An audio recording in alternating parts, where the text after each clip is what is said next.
Почитувани, добар ден, започнуваат вестите на Канал 8. Агенцијата за млади и спорт да се трансформира во одделни министерства со свој делокруг на действување, за да може да се исполнат задачите за унапредување на состојбата со младинските политики во државата.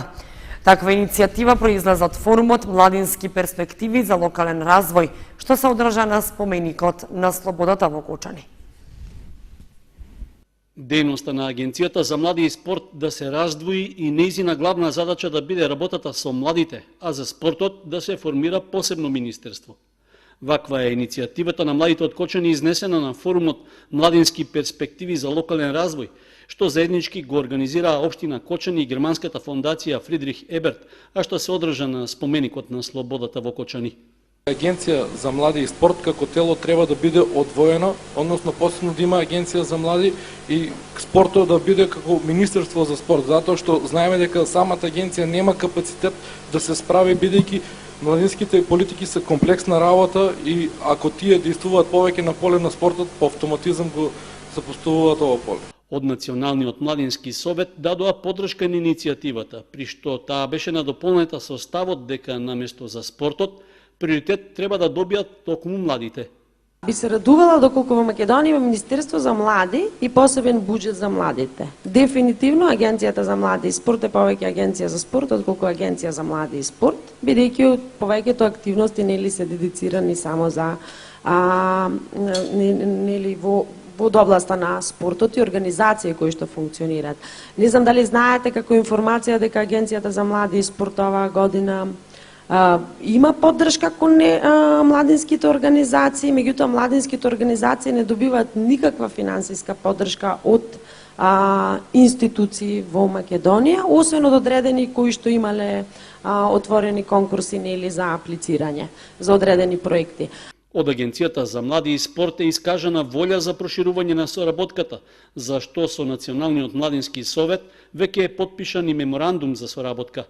Заклучок од форумот што се одржа во Кочани е дека треба многу да се работи за унапредување на сегашната состојба со младите, а иницијативата за трансформирање на агенцијата треба да се проследи до соодветните органи на власт. Со Freedom Music фестивалот и другите настани на споменикот на Слободата конечно заживува оваа локација што со години беше заборавена. Од општина Кочани даваат поддршка на иницијативата на младите за организирање содржини со кои ќе се направи културно-забавно раздвижување во летниот период.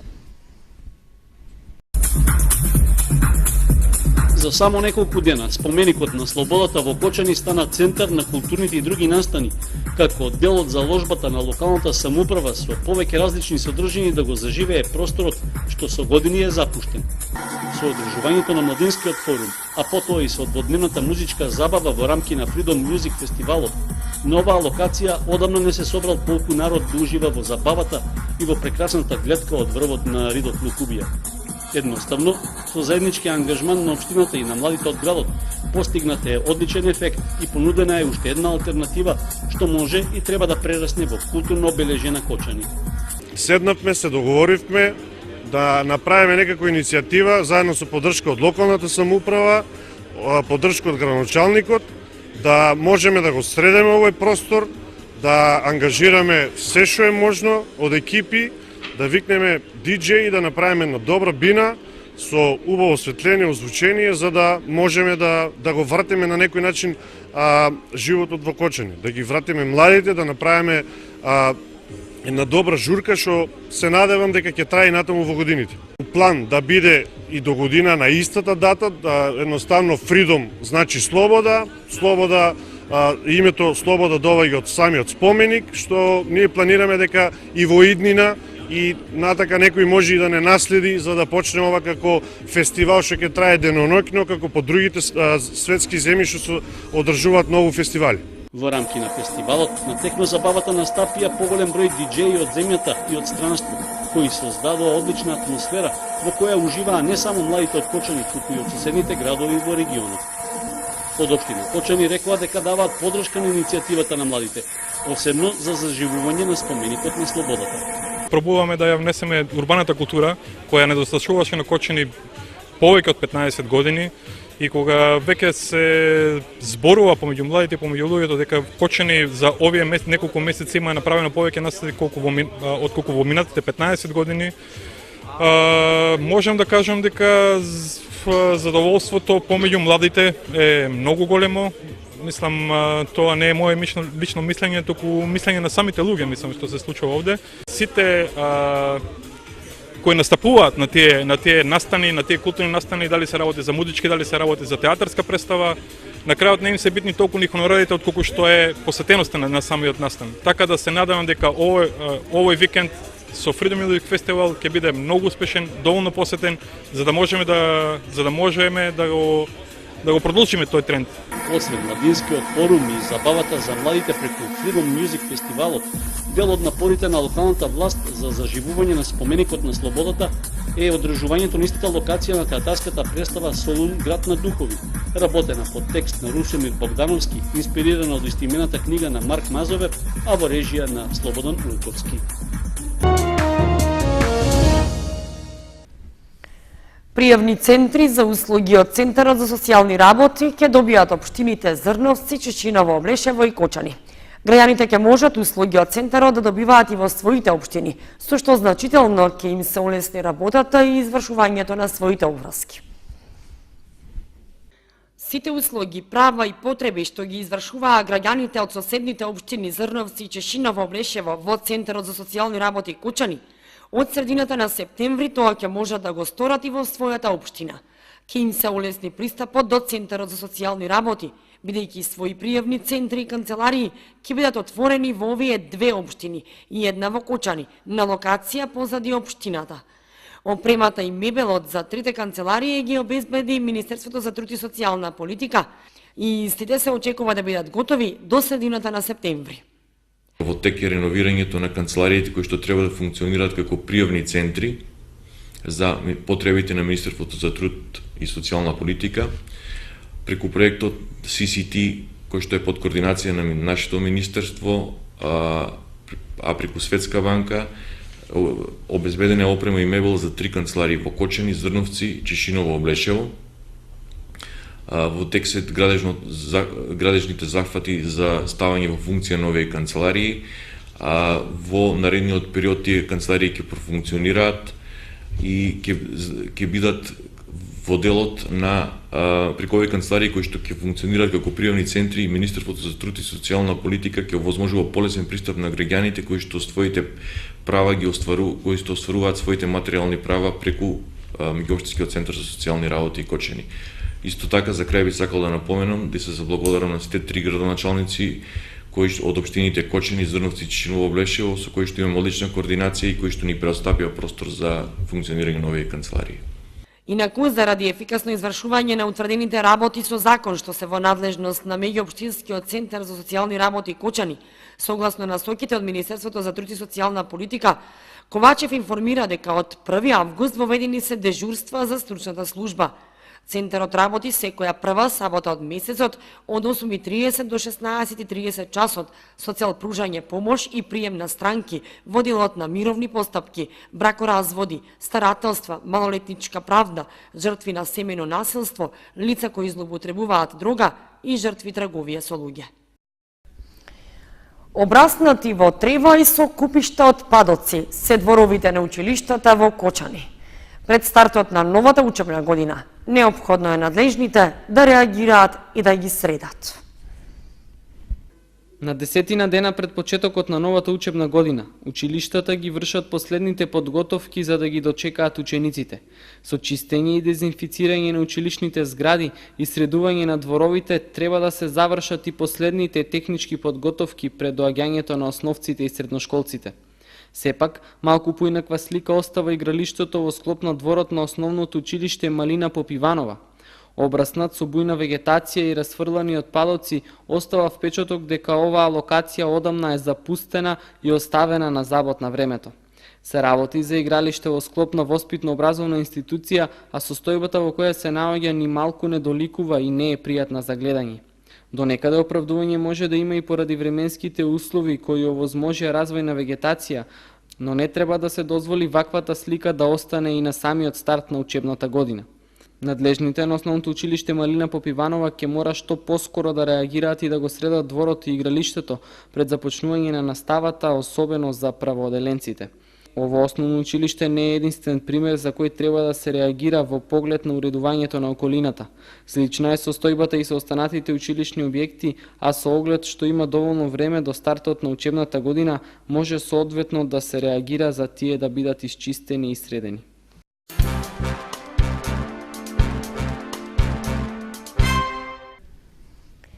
Млади волонтери од 12 општински организации на Црвен крст учествуваат на летниот младински едукативен камп, што е во организација на Клубот на млади при Црвен крст Виница. Преку предавања и вежби на кампот во текот на 2 дена ќе се разработуваат теми поврзани со превенција од болести, на зависности и тим билдинг. Во вторник, 21 август, муслиманите го слават Курбан Бајрам, денот кога им посветуваат внимание на сиромашните и принесуваат курбан, што представува врска помеѓу богатиот и сиромашниот. На празникот му претходи неколку дневен пост. Првиот ден на Курбан Бајрам е неработен ден за граѓаните од муслиманската вероисповед во Република Македонија. Во организација на Клубот на млади при Општинската организација на Црвен крст Виница во периодот од 20 до 22 август во селото Лаки Виничко традиционално се одржува летен младински едукативен камп. Волонтери од 12 општински организации на Црвен крст од Македонија ќе бидат гости на кампот на кој ќе се разработуваат теми поврзани со превенција на болести и независности, како и тимбилдинг. Традиционално го организираме кампот и оваа година, како и лани ќе биде во село Лаки, во школскиот двор на основното училиште. Инаку тема на кампот е превенција од болести, независности и тимбилдинг. Повикавме волонтери од 12 општински организации и ќе кампуваат вкупно 70 волонтери. Инаку кампот го организираме со помош на локалните спонзорства од фирмите. Предавањата ќе бидат одржани од страна на обучени волонтери на истата тема од Црвен крст Виница. Консумирањето цигари, алкохол и дрога може да доведат до зависност, па поради тоа преку едукативни предавања ќе се влијае на свеста на младите за последиците кои се јавуваат од употребата на овие пороци. Обучени врснички едукатори од Клубот на млади при Црвен крст Виница преку предавања и вежби ќе ги поттикнат младите да размислуваат за последиците и начините за самозаштита. Воедно на кампот ќе се разработуваат и теми поврзани со тимбилдинг. Клубовите на млади потребно е да имаат мотивирани волонтери за извршување на волонтерските задачи. Затоа, многу важен сегмент во нивното функционирање представува тимбилдингот, поради што виничките волонтери на овој камп ќе работат на негово зајакнување. Општинските организации на Црвен крст од Македонија во текот на летниот период спроведуваат кампови на различни теми кои се во склоп на програмските дејности на националното друштво. Истите покрај едукативна цел ставаат простор за дружба и градење соработки помеѓу клубовите на млади. Курбан Бајрам значи доближување кон Аллах и со принесувањето курбан муслиманските верници се доближуваат кон Аллах, затоа што курбанот според нив е Божја обврска. Тука се зема социјалниот момент во преден план, затоа што курбанот представува врска помеѓу богатиот и сиромашниот, врска помеѓу муслиманот и христијанинот и помеѓу сите други различни структури. Тоа значи ако богатиот може да приложи курбан, а сиромашниот не може, тогаш богатиот треба да му даде на сиромашниот за да се израдува и тој. Значи, моментот на радост на сите е всушност карактеристична за празникот, вели оџата во Кочанската џамија Рамазан Гучлу, кој го објасни значењето на празникот. Biz Müslümanların yılda Утрешниот ден е Курбански Бајрам, со Курбански Бајрам и исто така се нарекува и Хаджски Бајрам. Наши верници одат у Мека Медине каде што постануваат хаджи, а додека тука нашите имуќините, наши верници колат курбани и делат на сиромашните. Нашата исламска религија претечно е религија на мирот, религија на единството, религија на соживот. И утрешниот ден ни е прв ден од Курбан Бајрам, каде што имуќините, наши верници, колат Бајрам во име на Аллах Джелешану и го делат на сиромашните. Воедно е Хачки празник, Хачки Байрам, каде што пред малку реков наши верници стануваат аџии. Утрешниот ден е прв ден од Хачкиот Байрам и мукните наши верници кои имаат на страна 2500 евра, они можат да колат курбан. Утрешниот ден исто нашите верници у Мека Медина посетуваат и каде што и стануваат аџии. Курбанскиот Бајрам представува и, како што рековме претходно, ден кога се опростува, ден кога се оде постарите, помладите кои се одат кај постарите за прошка, барање на прошка и посета истите доваѓат. Инаку, ден пред празникот, муслиманските верници се собираат на молитва, зашто предходно мора да се измијат на чешмата, што се наоѓа во дворот на џамијата, со цел да влезат чисти во неа. Празникот го дочекуваат со молитва на кој му претходи еднонеделен пост. Првиот ден на Курбан Бајрам, 21 август 2018, е неработен ден за сите верници од муслиманска вероисповед.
Почитувани, со прогнозата за времето ги извршуваме и овие вести на Канал 8. Ви благодариме што бевте со нас. Останете и понатаму со нашата програма. Довидување.